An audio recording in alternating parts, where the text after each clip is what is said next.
got everything set up, and I believe we're rolling now.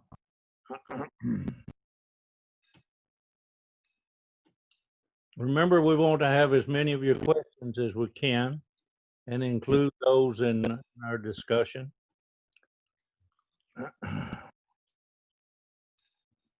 And keep your microphone muted except when you want to speak, and use the gallery to see all the participants, and use the chat. And if I'm not responding to your chat, speak up. I'll get back to it where I can by saying that this is the book, A City is Born, The History of Oak Ridge, Tennessee, is the book that I've been using for the reference this week. And it covers the history of the late 1950s and up through 1961, or late 1960.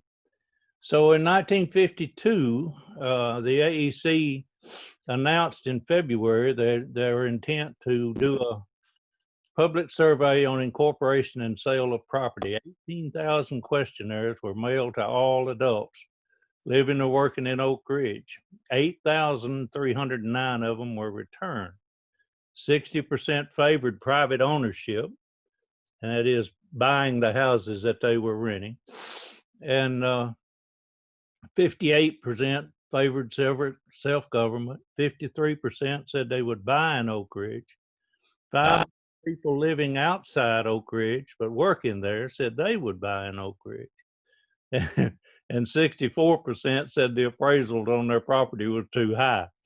I wouldn't have expected anything else. 61% were satisfied with their current house. 58% favored transferring schools and hospitals to private ownership. And 90% believed Oak Ridge was an excellent or good place in which to live. So that's an interesting introduction to the transition in 1952 that was taking place. Remember, Oak Ridge was a secret city behind gates on each of the roads coming in from 1942 until 1949, 7 years. So just 3 years after the gates were open, they began talking about transferring the ownership to individuals and forming a self-government. 1953 was a pivotal year. Resolutions from the Advisory Town Council on incorporation, self-government, and acceptance of the charter proposed by the Charter Committee. All of those things happened during that year. In late 1953, a resolution for integration was first approved and then defeated and resulted in a referendum to recall the chairman, which failed, but he resigned anyway. Waldo Kahn was the chairman that made that resolution. This is in late 1953. And progress on transition in Oak Ridge slowed. There was, as you can tell, difficulties and growing pains in just trying to check and make sure you've got your microphone muted. Someone is doing something that's causing some clicking going on. So make sure you're muted.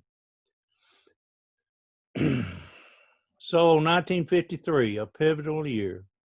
And then in 1954, progress was slow. There was a bill introduced in Congress to incorporate Oak Ridge. And a telegram asking that the bill be allowed to die in committee. They weren't ready at that time. Please check your microphone and make sure you're muted. I'm continuing to have rattling coming through the system, and I don't think I'm introducing it. So that's 1954. 1955, there was a revised bill as the Atomic Energy Commission, or Atomic Energy Community Act of 1955, passed at the very end of the congressional session. I believe the day they were going out, they actually passed it. In May, the AEC started removing flat top houses. This is in May of 55. Oak Ridge High School and Robertsville Junior High School was integrated in 1955, being required by the Atomic Energy Commission, and thus being, if not the first, one of the very first schools in the South to integrate. Over 80 black students were integrated into the high school and the junior high at that time. The remaining elementary school ages weren't integrated until in the 60s. A couple of reasons. One, they had a school that they liked a lot over in Scarborough that a lady by the name of Officer, her last name, was doing a really good job. But again, they did integrate in the 60s. And in October, the downtown shopping center was built by Guilford Glazier. Now, I'm going to have you a story about Guilford just a little bit later on in our presentation this morning that I think you'll find most interesting as it relates to integration. 1956, 90% of the 3,526 single family houses sold the first 8 months, in 8 months. So 97% of the 834 duplexes were sold. Several people resold the newly purchased homes at a good profit. So that was an interesting transition, I'm sure. Many flat tops houses were removed and replaced with 500 Title VIII houses in East Village. So those were built in 1956. 1957, commercial properties were being sold at that time. There was discontent because lots where the flat top houses had been removed were too small to allow building ranch style houses. 2,500 people left the city of Oak Ridge. Excuse me. Retail establishment asked for reduced rent as the sales income was going down significantly. So there were a number of people leaving, and retail sales began to slump. That's in 1957. 1958, sales continued the homes slowly.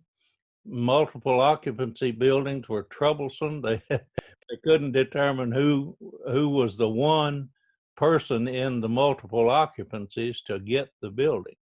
That was a difficulty of trying to figure that out. Land sales in Emory Valley and west of Louisiana Avenue. Again, the town's expanding now. The new homes are being built. The Advisory Town Council became the primary source of leadership. Linden closed and was reopened to house the Clinton High School students after the bombing there in 1958. That again is a really good story about how the people here in Oak Ridge went and cleaned that school up and opened it in just a matter of days or weeks, just to allow the students from Clinton High School to come, and they were there for 2 years. Jerry Shattuck loves to tell the story. Jerry was among the leaders.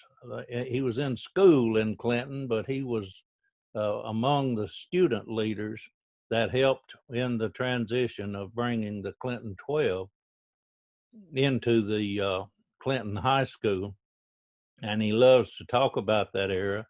And one of the things he takes a lot of pride in telling is when the Clinton High School buses drove up to Linden School here in Oak Ridge, the Oak Ridge band was playing the alma mater of the Clinton High School to welcome the new students there. New municipal building was built in June of 1958. Major issue with hospital ownership. They couldn't decide who to sell the hospital to, whether to sell it to the city of Oak Ridge or to sell it to a couple of corporations that had been formed. And as you know now, well, the one that was formed by the Methodist Church is the one that won the referendum on how to choose the hospital ownership. 7,853 votes split 3 ways, with the Methodists winning by 2%. And the rest is history about that hospital. It's turned into a really great hospital, a regional hospital with some of the best technical capabilities that exist anywhere. So that's 1958. 1959, 5,799 people voted to elect a city council, and A.K. Bissell was elected as the first mayor. He continued to be a mayor for a number of years. The school board was selected, and the city manager position was filled temporarily as they hired a new city manager. So that's in 1959. 1960, the new hospital was built, 175-bed hospital. The community bus system ended in 1960, and the successful transfer of responsibility took place between the Atomic Energy Commission and the newly incorporated city of Oak Ridge. Some interesting interactions between the city and the state, and especially where the school was concerned about getting funding for the school. But that happened. It went from 1952 to 1960 to make the full transition of Oak Ridge as it is today. Now, during the 60s, Oak Ridge continued to mature as a city. It has wide-ranging economic impact on the entire region. The remainder of the schools were desegregated. Integration of the restaurants, barbershops. Barbershop was one of the most difficult things to get integrated. And the Glacier integration story, I want to tell you this story. And it's interesting to me how history gets documented. If you look up Oak Ridge integration on the internet, you can find some documents that reference it, and most of them are pretty good detail about what happened. The one that I want to read a section to you is from some insights into integration in Oak Ridge. And I'm just going to read one paragraph, and then I'm going to read you a story out of written by James Spicer, the Reverend James Spicer. But here, this is the paragraph I'll read first. The Reverend James Spicer, chairman of the Advisory Board on Human Relations, went with McNeese, who was the mayor at the time, to Atlanta to meet with Stanley Davis. Davis was worried about the decision to integrate, what the decision to integrate would do to his cafeterias across the South. Despite this, he agreed to desegregate. Now, that's a little paragraph that you find when you look up that story on the internet. Now, here's the rest of the story. The paragraph in Spicer's book is entitled, "Let's Go See the Davis Brothers." After finding the address of the Davis Brothers Corporation in Atlanta, I called and asked for an appointment for the mayor and myself. After what sounded like some shuffling, the person I was talking with found an appropriate time, and we agreed upon it. Mayor Bob and I made travel arrangements, and on the day, jumped on a plane, went to Atlanta, and took a cab to the address we had found. We were somewhat incredulous when we discovered that their offices were in the backside of a warehouse with no sign and nothing pretty. We went in, and it was as bare and unfinished as the outside. We were led to a second room that had 4 chairs and sat down to wait. The Davis brothers did not keep us waiting long. The 2 men, middle-aged and a little heavy, greeted us with a kind of cold suspicion. I started the conversation by telling them who we were and what we wanted. They listened and then started telling us their story. They were both in the Navy during World War II. In fact, they were both Navy cooks, but they were also excellent poker players, and in their off time managed to win money every day. When the war was over, they had collected enough to start their first restaurant. It was designed to look like the officers' mess on the ships they had served on. They served good, solid, down country food, and it was a success from the beginning. They listened politely as we brought the conversation back to the problems in Oak Ridge. Then, almost in tandem, they became aggressive in telling us that they would never integrate their restaurants. When they finished with that meeting, they made it clear that they did not want to discuss it anymore and that we were dismissed. We left. Bob McNeese, the mayor, was a charming man, but he had an Irish temper. He was really upset by the brothers, and for the cab ride back to the airport, he swore, shouted, and suggested a number of alternatives that were both impractical and illegal. We fumed and agreed that we had been treated badly, and what could you expect from a couple of hillbillies that would run a restaurant like that? Our airplane was a DC-3 with a center aisle and 2 seats on each side. Bob quickly took a window seat on the left, and I took one on the right.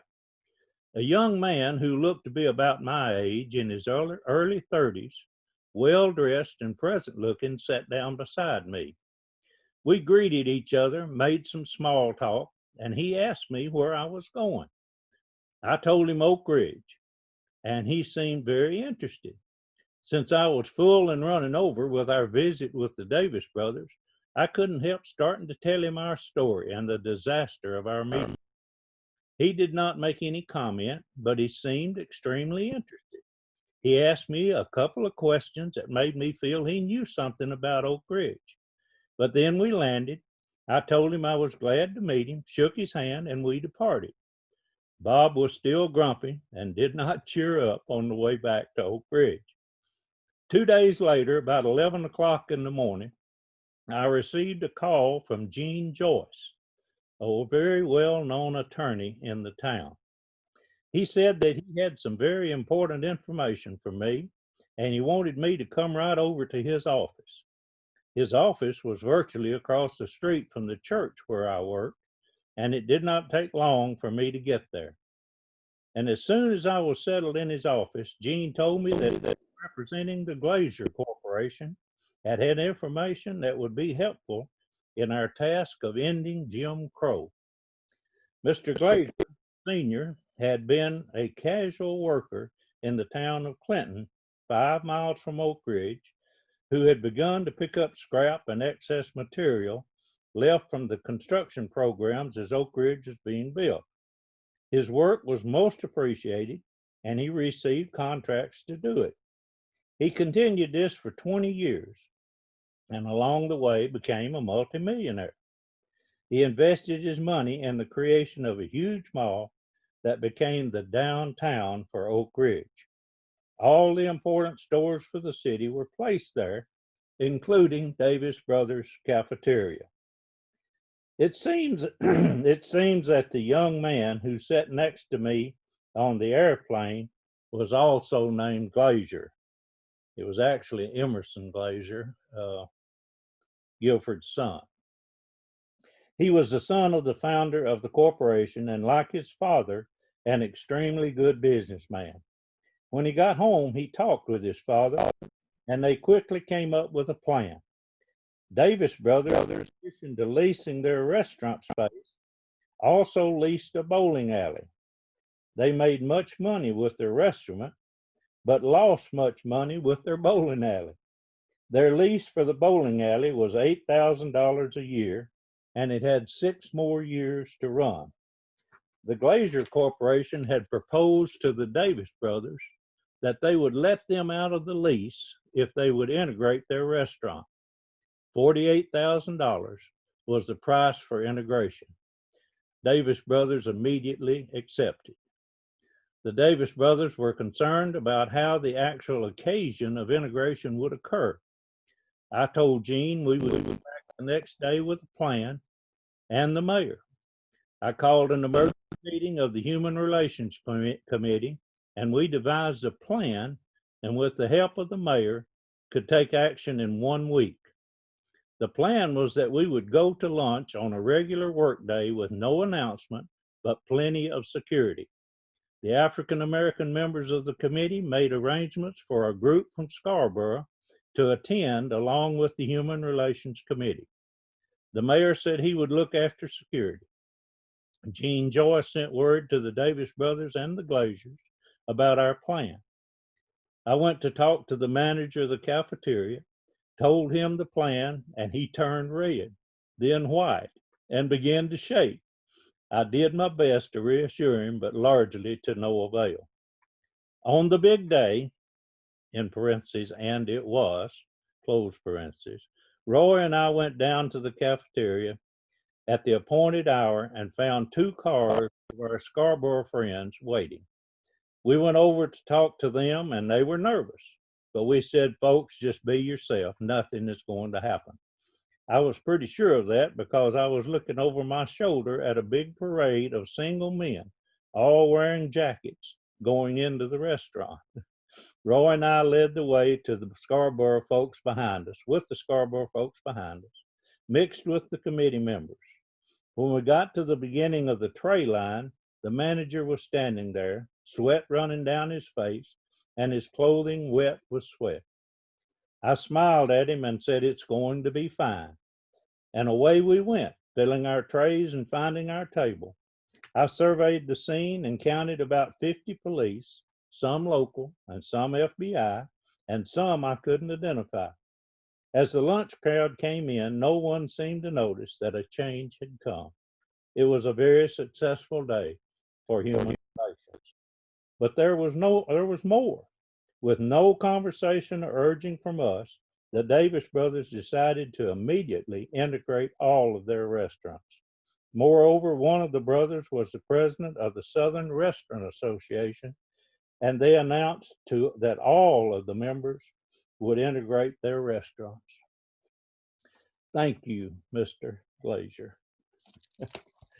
I hope you enjoyed that story. I know it was a lengthy reading, but I thought it was a pertinent reading that that should be shared. The rest of the story about how restaurants in Oak Ridge, the Davis Brothers restaurant, was integrated, which led to the integration of a large number of restaurants in the South.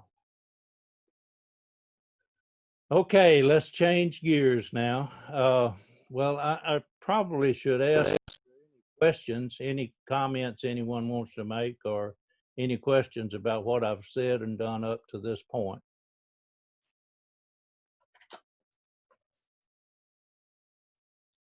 Yes, what role did the AEC play during that transition period, and how much did they pay the city during those years? So there was the initiative came from the AEC and to transition to a self-government, and they also agreed on a payment in lieu of taxes.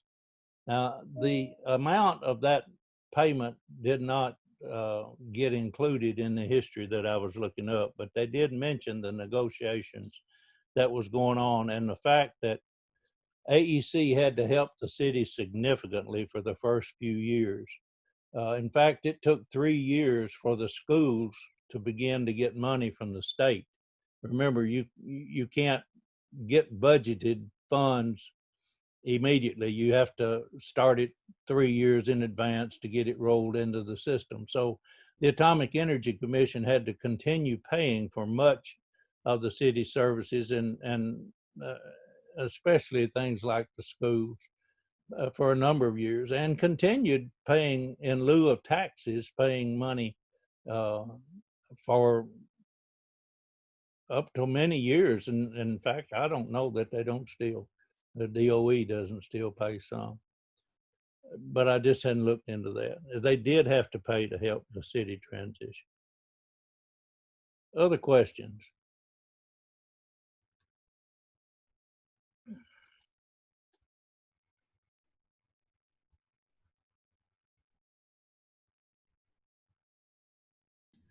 You mentioned that 2,500 people left Oak Ridge in the 50s. Why did they leave? Well, for various reasons. They didn't want to purchase the homes and stay here, and probably the changing in the work situations had much to do with it. There could have been reductions in jobs. I know they fluctuated over the years up and down, and in the early 50s, there wasn't as much going on as there came to be a little later, especially at Y12. So there may have been some fluctuations in jobs. And again, some people just didn't want to live here, obviously.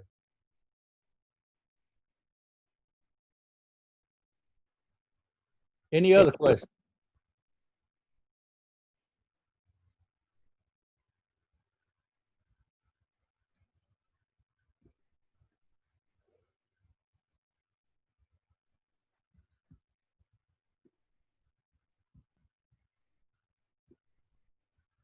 Okay, I don't see any chat. All right.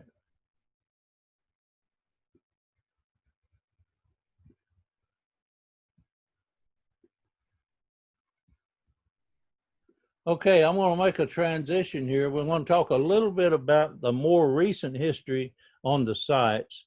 This is what Y12 looks like today. And in the first session, we talked about the uranium processing facility. And I'm not going to go into a lot of detail on it this time because we did that earlier. But just to remind you that that's being built as we speak. And it is scheduled for completion, I believe, in 2025. That's the highly enriched uranium materials facility that at Y12, and the night scene of it. This is the Oak Ridge National Laboratory with the large new buildings that have been added there, the really nice campus that exists at the time, right now. And this is a high flux isotope reactor, the only operating reactor in Oak Ridge at this time. And this is the Spallation neutron source. And right now they're beginning funding for a second target building that'll be added to the Spallation neutron source. This is the K25 site. The white building in the right middle of the picture is the centrifuge buildings. They're almost completely torn down now. You'll see the K25, all of the gaseous diffusion buildings are gone. And of course, we talked earlier about the history center that's going in out there. I expect that to open within the next few weeks when the American Museum of Science and Energy opens, hopefully pretty soon. The K25 History Center will open as well. Highly recommend you go and check that out. It's a really well done history center.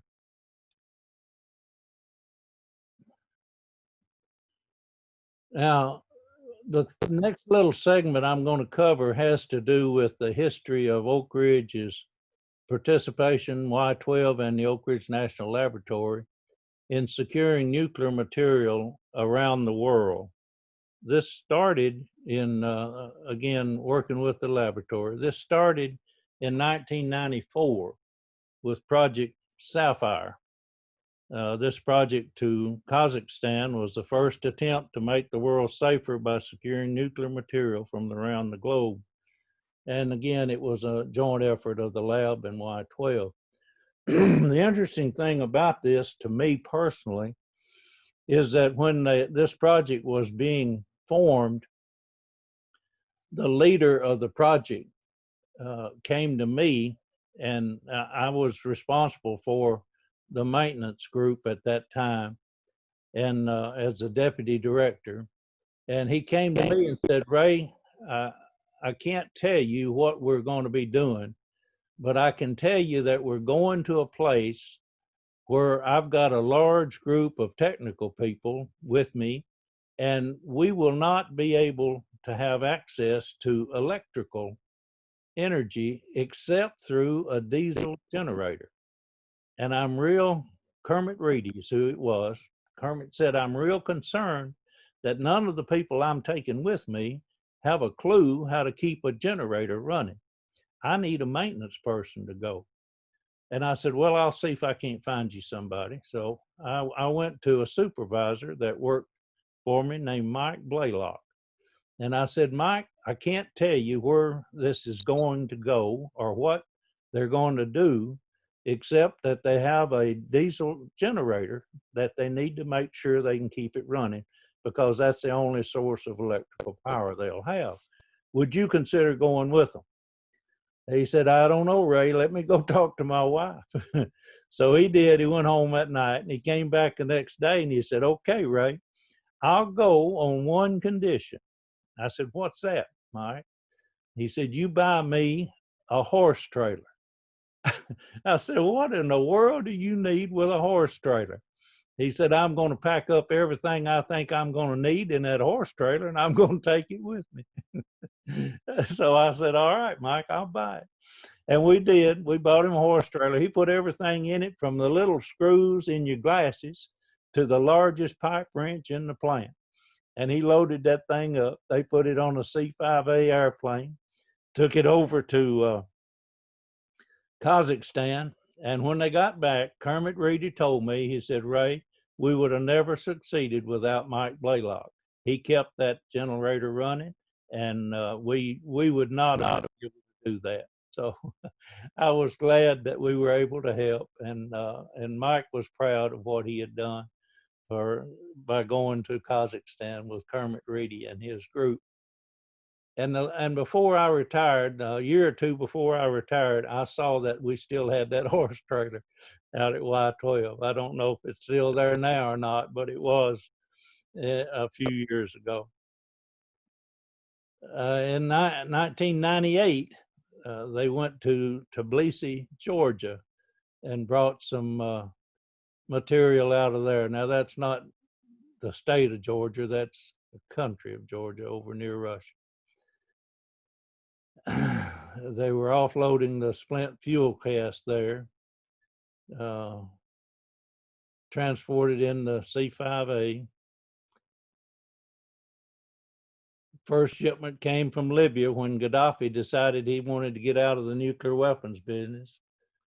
We brought the material.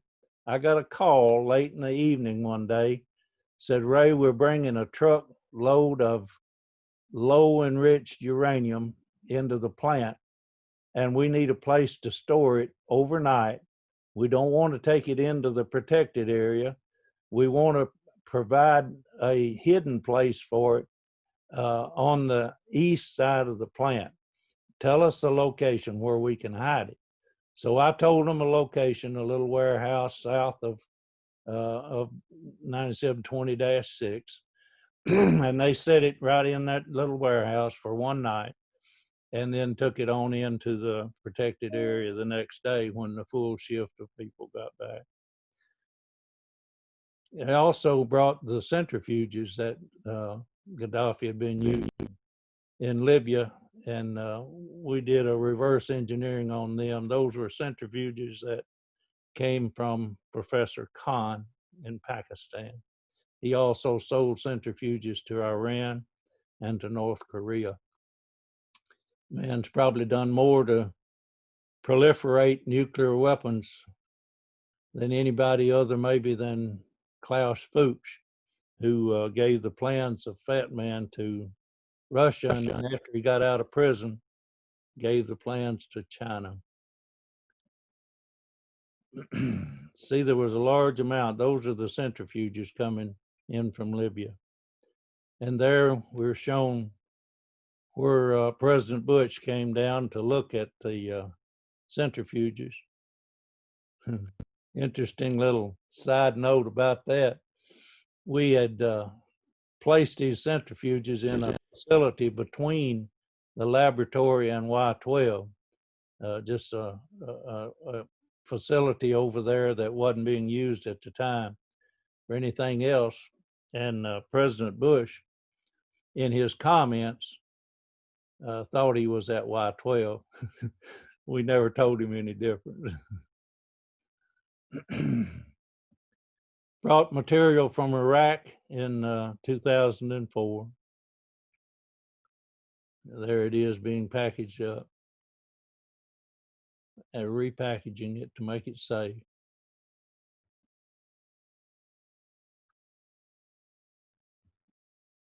Went to Chile, and the trip that they went to Chile, the last thing you want to do when you're running a secret mission is to make changes, radical changes during the mission. In this particular mission, while it was going on, there was an earthquake, and one of the port cities that they were going to use was near the epicenter of the earthquake. So they had to change their plans and go to another port city. Required a huge amount of logistics to make such a change. They brought some from France, Mexico, and Australia. There the ones are in Mexico. And the worldwide efforts, these efforts continue even to today. If there's any highly enriched uranium anywhere in the world that's likely to fall into the hands of terrorists, the United States will go and get it. State Department buys it, and the Department of Energy, using Oak Ridge, ORICL, and Y12 will go get it. So any questions or comment about that section? We're about to go into the national park, unless you have some questions about nuclear non-proliferation and the way that we've done that over the years and are continuing to do it even today. Any questions?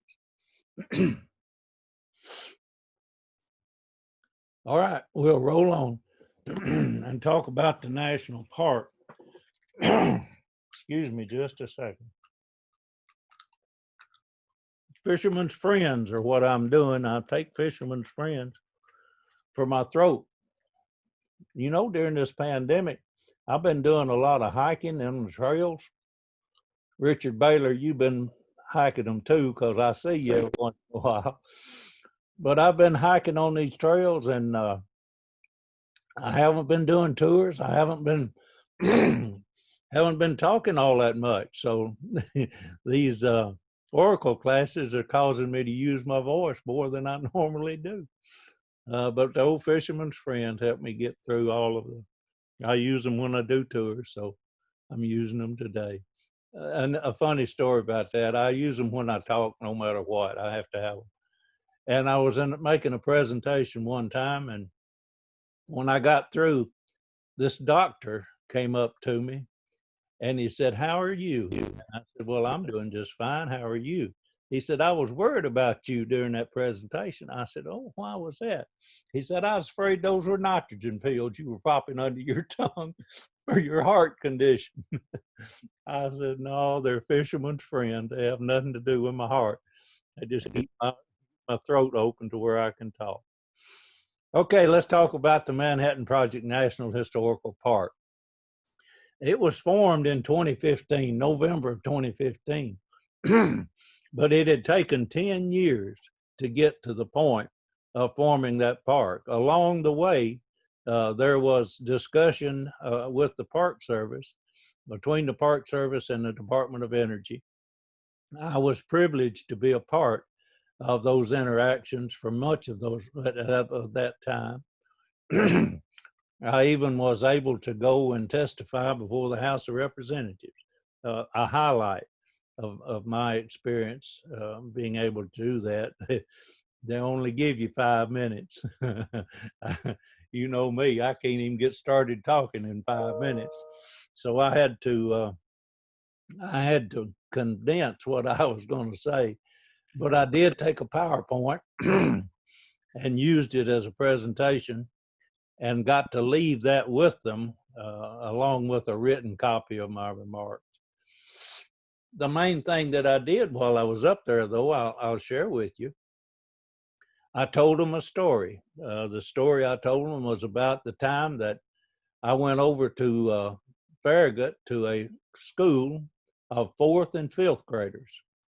And I was speaking, I set up my presentation and doing a PowerPoint, and I talked for about 45 minutes about the history of Oak Ridge.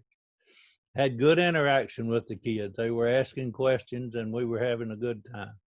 And the bell rung for them to go to their lunch period.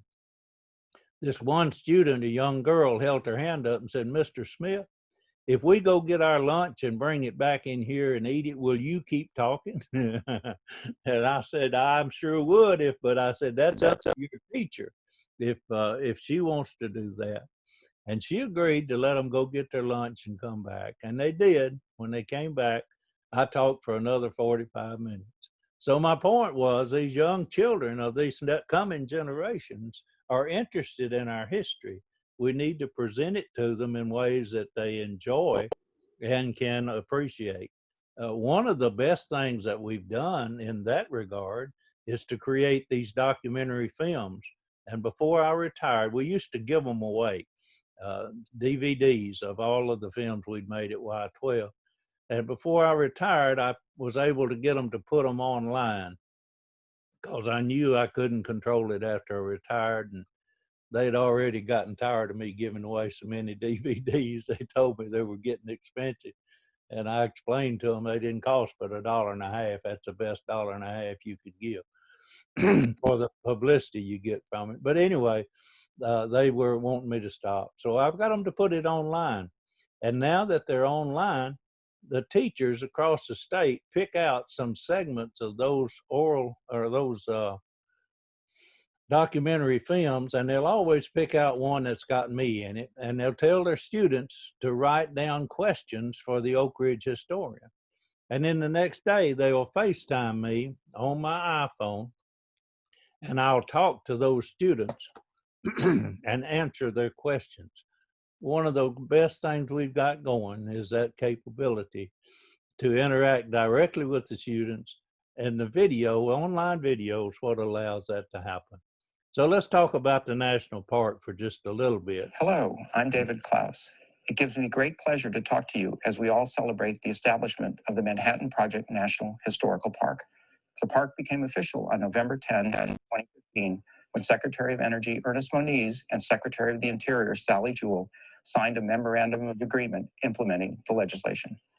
The Manhattan Project was, by any measure, one of the most significant events of the 20th century. It is an event that gave birth to what is now the Department of Energy and fundamentally changed the 3 communities that will be hosting the new park at Oak Ridge, Tennessee, Hanford, Washington, and Los Alamos, New Mexico. More importantly, it is an event of such significance that Congress and the American people are now turning to the National Park Service, the nation's storyteller, to interpret this event for visitors from around the world. The Park Service will do so in partnership with the Department of Energy, which is responsible for maintaining the historic facilities in the park and to perform its core missions at each of these sites. Much remains to be done to improve facilities that are in the park and to find ways consistent with DOE's missions to increase public access. Based on our success so far, I'm confident that our already strong partnership with the National Park Service and the local communities will get even stronger as we move forward. My sincere thanks, as well as those of Secretary Moniz, to the community members, local elected officials, and countless organizations that have worked so hard to lay the groundwork for preservation and access, and have worked together to bring home the national park. Without all your efforts, this day of celebration could not have happened.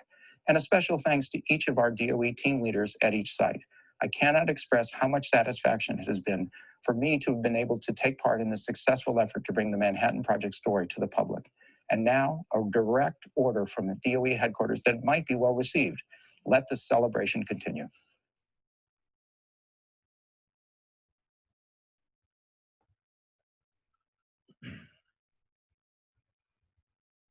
The National Park Service is very proud to announce the signing of the agreement with the Department of Energy that establishes the Manhattan Project National Historical Park. This day would not be possible without the active involvement of the communities and the individuals in Hanford, Los Alamos, and Oak Ridge.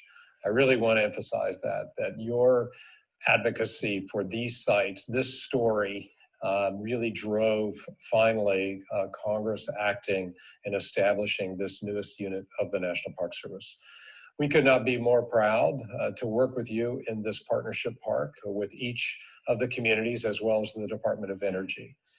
I personally have had some active involvement in this since I served as the regional director in the Pacific West with the responsibilities for part of the planning specific to Hanford. But we always went into this recognizing that all three sites are incredibly important, have unique stories of their own, but together tell an incredible period of American history in both the utilization and development of the atomic bomb. There are deep stories here, deep lessons to be learned. We want to partner with you, we need your active engagement in the next phase of this project, as we will be working with you in the planning, execution, development of the exhibitry and storytelling of the Manhattan Project. We will also be working with the country of Japan, and obviously because of the utilization of the atomic bomb on Nagasaki and Hiroshima are important components to this story as well. So I look forward to working with all of you. The National Park Service is incredibly proud to be part of this story. So this started as early as 2004. Congress directed the Secretary of the Interior to produce a special resource study. And in 2011, they actually transmitted that resource study to Congress, recommending the establishment of a national park in Oak Ridge, Los Alamos, and Hanford, Washington. 2012 and 13, there were bills in Congress. Passes the House as an amendment to the National Defense Authorization Act, then failed to pass in the Senate. In 2014, it passed in the House as an amendment to the Act of 2015, passed in the Senate on December the 15th, 2014, and signed it on the 19th. And the national park was established on November the 10th, 2015. The facilities in Oak Ridge, this is actually what the bill says, buildings 9204-3 and 9731 at Y12, the X10 Graphite Reactor at the Oak Ridge National Laboratory, the K25 building site at the East Tennessee Technology Park, the former guest house located at 210 East Madison Road, and at other sites in Oak Ridge that are not depicted but are determined by the Secretary to be suitable and appropriate for inclusion in the park, except that sites administered by the Secretary of Energy may be included only with the concurrence of the Secretary of Energy. But that allows us to include more than just the sites that were designated, Beta 3, 9731, the Graphite Reactor, and the K25 site.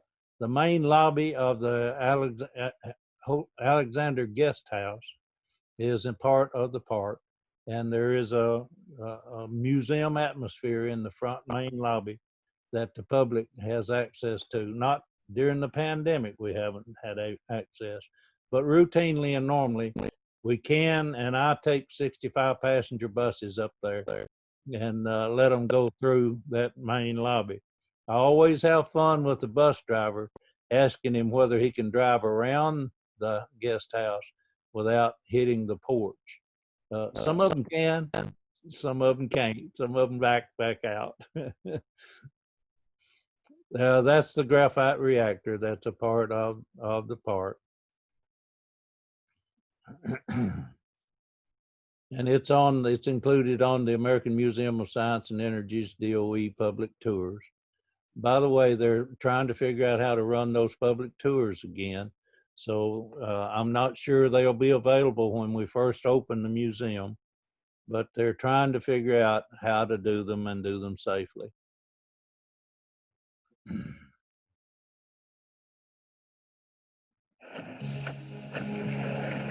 In the early 40s, the world languished under the dark clouds of war. But at last, a ray of hope began to emerge as the United States mobilized to lead the Allies in the greatest war ever. Amid the relentless destruction of war, we also found ourselves in a high-stakes chess match involving strategy, logistics, and technology. To regain ground lost to German engineering, America began pouring massive energy and resources into machines and technology. And in shadowy locations across the U.S., mysterious work began on what could become the ultimate game changer. A small team of world-class physicists were joined by planners, then by chemists and engineers, then by thousands of craftsmen, women, and laborers, all led by one hard-charging general, and united in a cause that would not be denied. The Manhattan Project, probably the greatest technological endeavor of all time, had begun to take physical form at a secret location in Tennessee called Y-12. The first structure completed, Building 9731, would be the pilot facility for the entire Y-12 plant.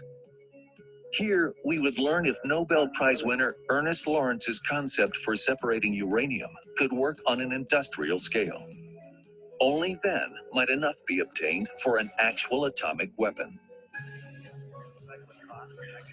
The answer was yes. Once proven, the large electromagnetic devices known as calutrons now multiplied from a few prototypes in 9731 to more than 1,100 units in 9 large buildings. Some of the original electromagnets used in the pilot project remain on display today in Building 9731.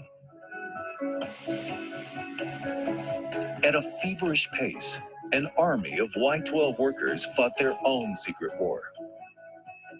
Operating, maintaining, and optimizing efficiency on 1,152 calutrons, they worked round the clock for 18 months. The result of their efforts?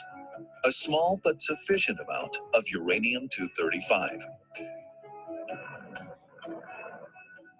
It was the active ingredient of Little Boy. The first of 2, and hopefully the only 2, atomic bombs ever used in warfare. The protracted bloody fighting in the Pacific came to a sudden and most welcome end.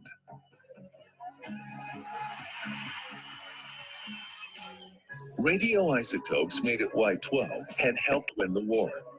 But as the war ended, the scientific windfall of radioisotopes had only begun. Their value was immediately recognized in the fields of agriculture, medicine, and material science. The demand skyrocketed. And thanks to Manhattan Project ingenuity, we had both a method and capability to produce them. 2 facilities at Y-12, 9731, and one of the 9 calutron facilities known as Beta 3 were now dedicated to the production of isotopes, primarily for peacetime use. In fact, the Beta 3 calutrons were ultimately used to obtain isotopes of every single element on the periodic table. Now on cold standby, Beta 3 nonetheless remains one of only 2 viable sources in the world for certain isotopes. The other is in Russia. Y-12. Its role in World War II. Its role in the advent of nuclear technology. Its role in the resolution of the Cold War.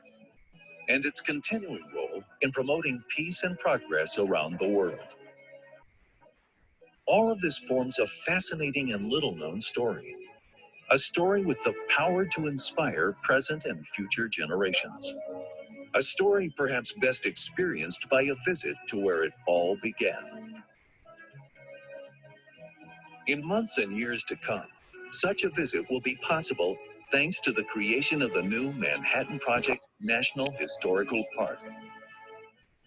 As part of the park, buildings 9731 and Beta 3, formerly off limits, will become portals of discovery for inquiring visitors. For more information about the park, visit the National Park website. And to learn more about Y-12, visit y12.doe.gov. It'll challenge your preconceptions and energize your imagination.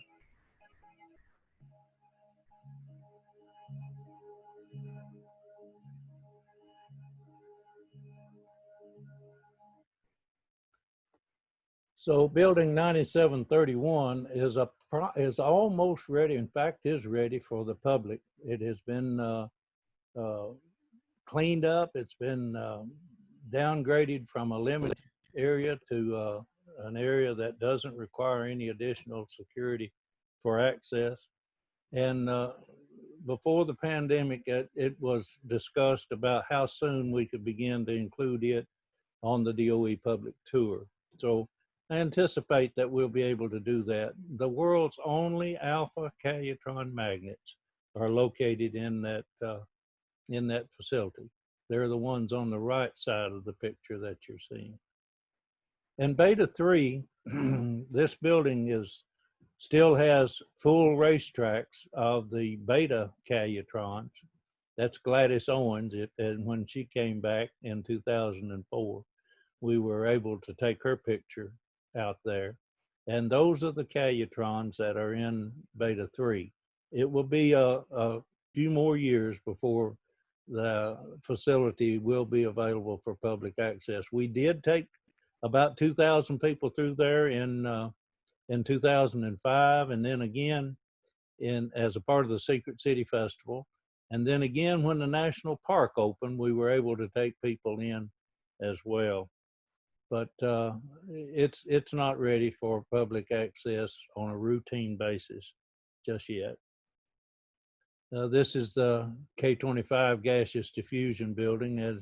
As you know, it's gone. There's just the footprint there now. And the replica building has not been built. The History Center is completed. The viewing tower is not there yet, but anticipation is that it should be there, the replica building and the viewing tower, in the next year or so. They should be starting construction, and maybe in a couple of years we'll see that. The guest house, Alexander Guest House, is a part of the park as well, and I mentioned the going into the main lobby. Now let's go to the other sites for just a minute.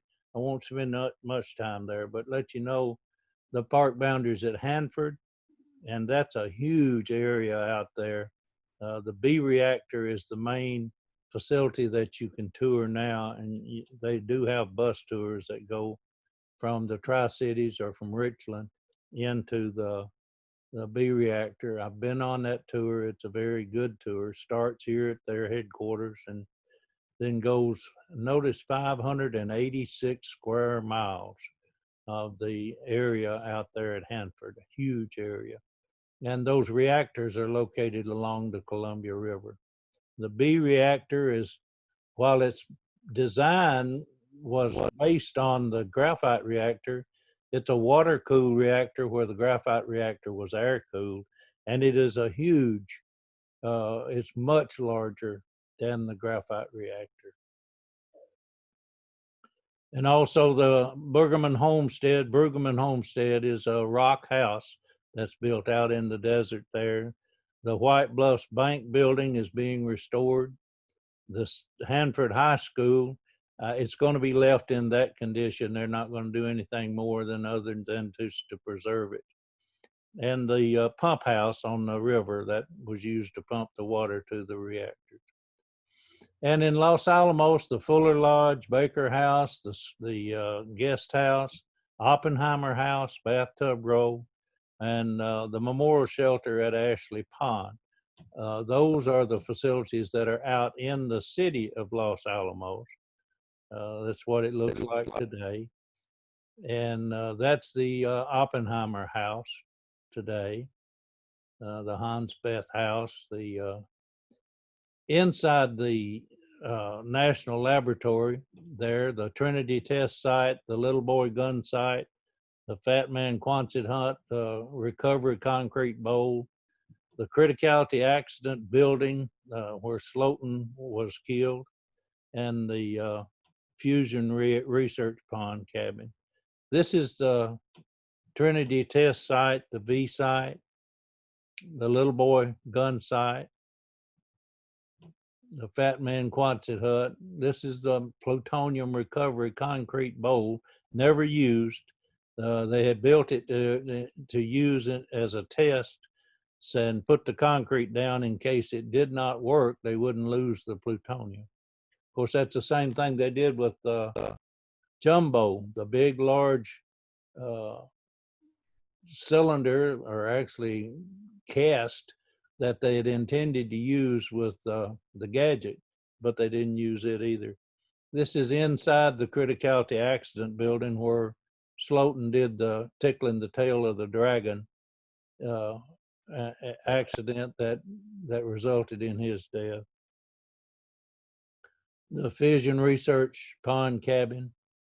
And now back to Oak Ridge, the idea being that there would be a hub and spoke concept where we would be going out to the various spokes at Y12, ORICL, East Tennessee Technology Park, all coming out of the center of the city.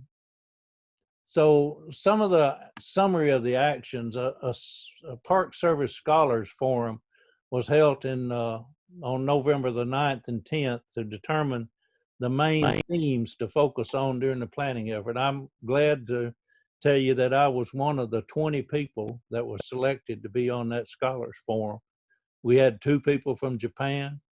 We had people from the Smithsonian, the individual that had created the Enola Gay exhibit that was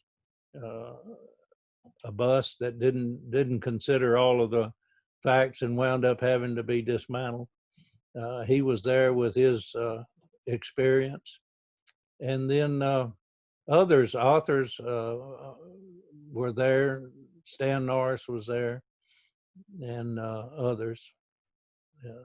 It was a very interesting 2-day session to determine the themes that the park would focus on. Signing ceremony in Washington, signing celebration in Oak Ridge, included special tours inside Y12 and the Graphite Reactor. And at first, the contact center for the park was set up in the American Museum of Science and Energy. And then when it moved over to its present location, the Park Service moved up to the Children's Museum in Oak Ridge, and that's where they're located today. That's a picture of those of us who were able to be at the signing ceremony. And you'll notice that I've got a bow tie on. I don't normally even wear a tie, but on that day I wore a bow tie in honor of Bill Wilcox.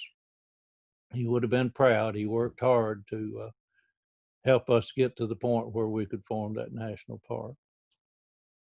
And this is the celebration in Oak Ridge. Notice Ed Westcott's up in the front, and he's holding his War Ends newspaper. Peggy Stewart is standing there in the red with a Park Opens newspaper. And this is a tour that was out at Building 9731 on that 12th of November. The National Park Service planning process. The Park Service Planning Office and Park Headquarters is in Denver, Colorado. Nikki Nicholas is the Park Superintendent of the Big South Fork National River and Recreation Area, and also the OBED, Scenic Wild River. And she was appointed to be the manager of the Manhattan Project National Park. The park rangers assigned to Oak Ridge, had volunteer orientation in early 2016. Scholars Forum, where the foundation forum was held at each of the 3 sites, and then the main themes of the park communicated. The document released in 2016. And that's what they were doing at the volunteer orientation. It was held at the Wildcat Den and Midtown Community Center, which is now the Oak Ridge History Museum. And then they had the Foundations Forum. It was held at the high school in the cafeteria. Tracy Atkins and her staff did that. These are the concepts that we developed as a part of the Scholars Roundtable, to focus on big science, the concepts, the science and technology, the war context, people, place, secrecy, censorship, consequences, the impact of using the bomb, decision to use the bomb, the legacy, the scale, and the peace. Those are the main emphasis of the park. So I've just been told that it's 10:40. They produce newsletters each month, and I'm gonna stop that. And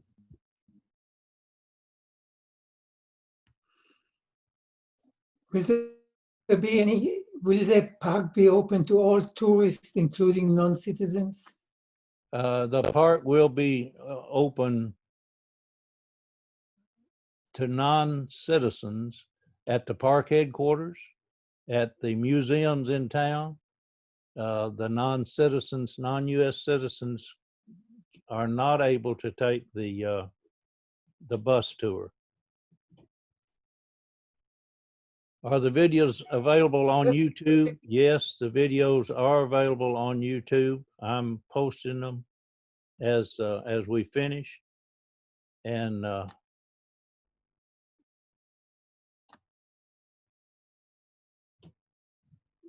The park is going to be a major tourist attraction, and it's a pity that you won't let all tourists go in there. I agree, but that's not something that I can do anything about. We have made the point, and I think that you'll see a change at some point. Now, non-U.S. citizens can get into Y12. They can get into K25. The only place they can't get into is the Graphite Reactor. Now, Y12 only at the History Center. They can't go into the plant itself. But eventually, I'm hoping we'll be able to allow non-citizens in, but not at this point. Other questions? Well, I certainly do appreciate you being with me and sticking with me all through the program, and I hope you've enjoyed it. I've enjoyed it. I think, had a good time, and I will have all of these up on. The first 2 are already up on YouTube, and the people at Oracle have sent out an email announcing that. I should get this one up later today or tomorrow, and then they'll send out an announcement about it as well. So again, thank you very much. Thank you. Mm. It's an excellent presentation. Thank you, Ray. Thank you. Appreciate that.